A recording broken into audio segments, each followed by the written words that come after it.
Buenas noches, soy Fabián Porfirio Díaz Santiago, alumno del Instituto de Investigaciones Jurídicas de la Universidad Autónoma de Chiapas, y esta vez analizaré el caso de Juan Carlos y Esteban desde la perspectiva de la justicia restaurativa y de los mecanismos alternativos de solución de controversias en materia penal.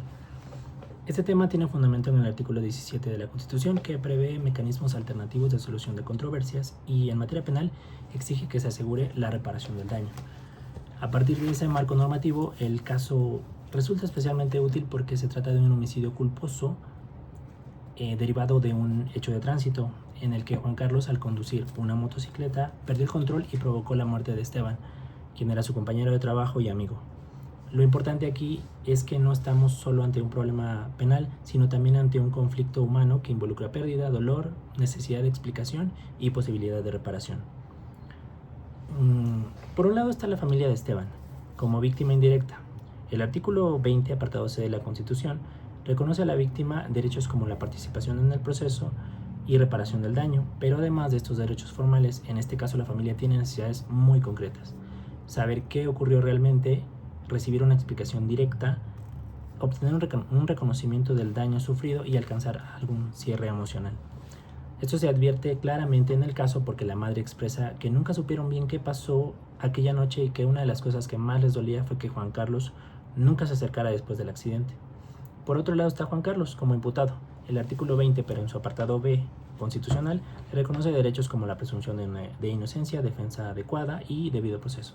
Sin embargo, también presenta necesidades específicas, una respuesta proporcional a la naturaleza culposa del hecho, evitar una afectación excesiva en su vida laboral y resolver el conflicto de una manera legítima. El propio caso muestra que Juan Carlos quería ofrecer una reparación económica y evitar el juicio, además que le preocupaban las consecuencias laborales de una condena, sobre todo en el ámbito militar.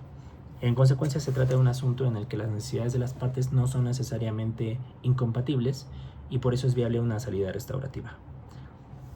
Bien, hablemos de los medios alternativos y solución propuesta. En el sistema penal mexicano, el Código Nacional de Procedimientos Penales, en su artículo 184, reconoce como soluciones alternas el acuerdo reparatorio y la suspensión condicional del proceso.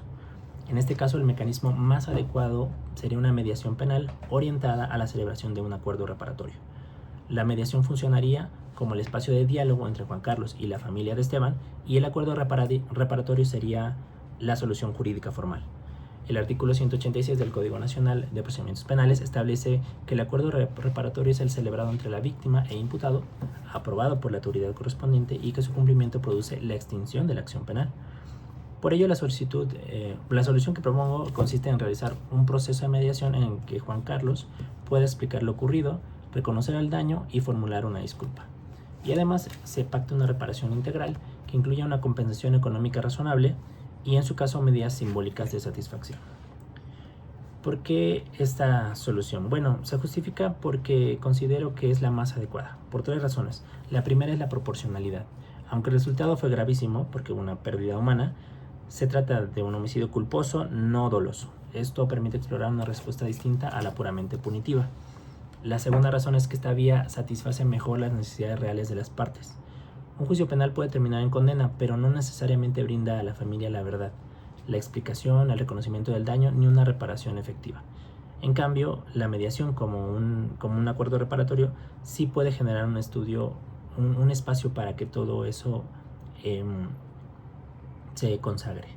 Y la tercera razón es que esta salida tiene un fundamento constitucional y legal expreso. No es una solución informal, sino es una posibilidad prevista en el artículo 17 constitucional y por los artículos 184 y 186 del Código Nacional de Procedimientos Penales.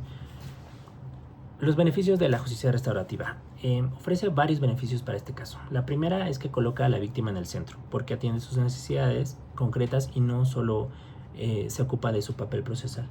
Segundo, porque favorece una reparación integral del daño. No se limita solamente al dinero, sino que también puede incluir la verdad, disculpa y reconocimiento. Tercero, porque promueve una responsabilidad activa del imputado, porque lo invita a asumir el impacto de su conducta y no solamente a defenderse. Y cuarto, puede reducir la revictimización, evitando que la familia atraviese un proceso penal largo y confrontativo que no necesariamente le dé respuestas satisfactorias. Algunas diferencias con la justicia retributiva. La diferencia principal entre justicia restaurativa y justicia retributiva está en su enfoque. La justicia retributiva se centra en el castigo, qué norma se violó, quién la violó y qué pena corresponde. La justicia restaurativa, en cambio, se centra en el daño, a quién se afectó y qué necesita esa persona y qué puede hacerse para reparar ese daño. Aplicado al caso, una respuesta exclusivamente retributiva podría sancionar a Juan Carlos, pero no necesariamente resolver lo que más necesita la familia de Esteban, que es la verdad, explicación, reconocimiento y reparación. Por eso, en este supuesto, la justicia restaurativa ofrece una respuesta más humana y funcional. Como conclusión, en el caso de Juan Carlos y Esteban, muestra que dentro del sistema penal mexicano los mecanismos alternativos de solución de controversias pueden ser especialmente útiles en supuestos de delitos culposos. La familia de Esteban tiene derecho a la verdad, a la participación y a la reparación del daño. Juan Carlos, a su vez, tiene derecho al debido proceso y a una respuesta proporcional. A partir de ello, considero que la solución más adecuada es una mediación penal orientada a un acuerdo reparatorio, porque permite articular diálogo, reconocimiento y reparación integral. Por eso estimo que en este caso concreto la justicia restaurativa ofrece una respuesta más completa, y más humana que una visión exclusivamente retributiva. Muchas gracias.